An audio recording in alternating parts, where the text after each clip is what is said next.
Oh, speaking of that, big story, New York Post today, Andrew Lack, formerly of NBC News, they're bringing him back, and now the question is, he's going to clean house. He's going to start with MSNBC.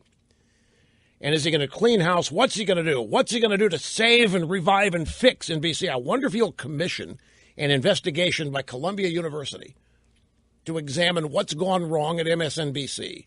Conclusion will be, of course, nothing. Nothing's gone wrong. They have their convictions. They're doing everything. They're trying really hard, and their intentions are honorable.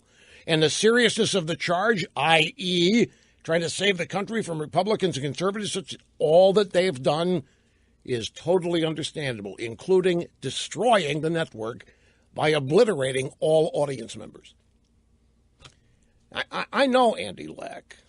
You all may not remember this. In fact, I don't even know if I've mentioned it. I don't know if I may not have mentioned this. It isn't any big deal now. It's just a little funny anecdote. Back in 1990, early 90s, the program was just beginning, and it's in its ascendancy. It was a rocket ship.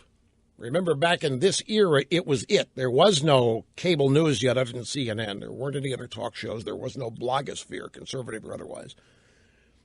And in terms of conservatism and national media, this program was it. As such, the left singularly, totally focused on it.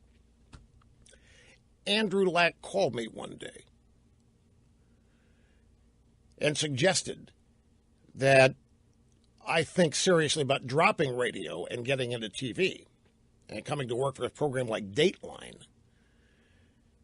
That America should be exposed to the things I care about. And I don't remember specifically if he suggested that I quit radio, but I do remember that he wanted me to de-emphasize it and move over to it's kind of like when Lorne Michaels called and wanted me to be on Saturday Night Live, but I found out later just to be Santa Claus.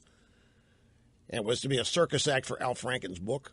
Well, that's what this was. He was very nice on the phone. I actually liked him. I got to know him a little bit on the phone. I got to, just like Walter Isaacson with CNN, I got to know him too.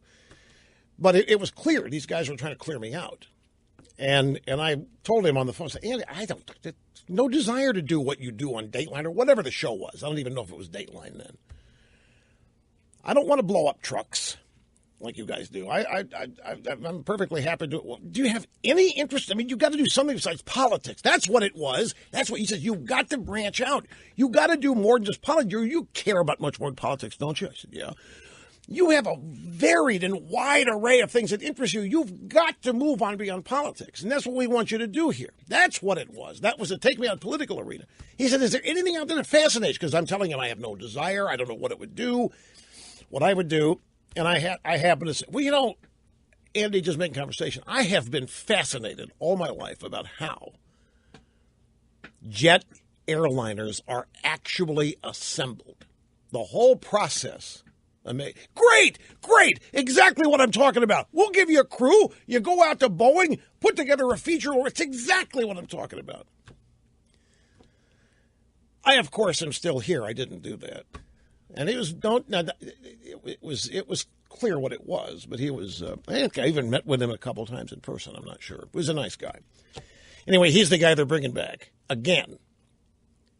The left says he's the fixer, but I find it, the left says the era of Reagan is over. Hell, our people say the era of Reagan is over.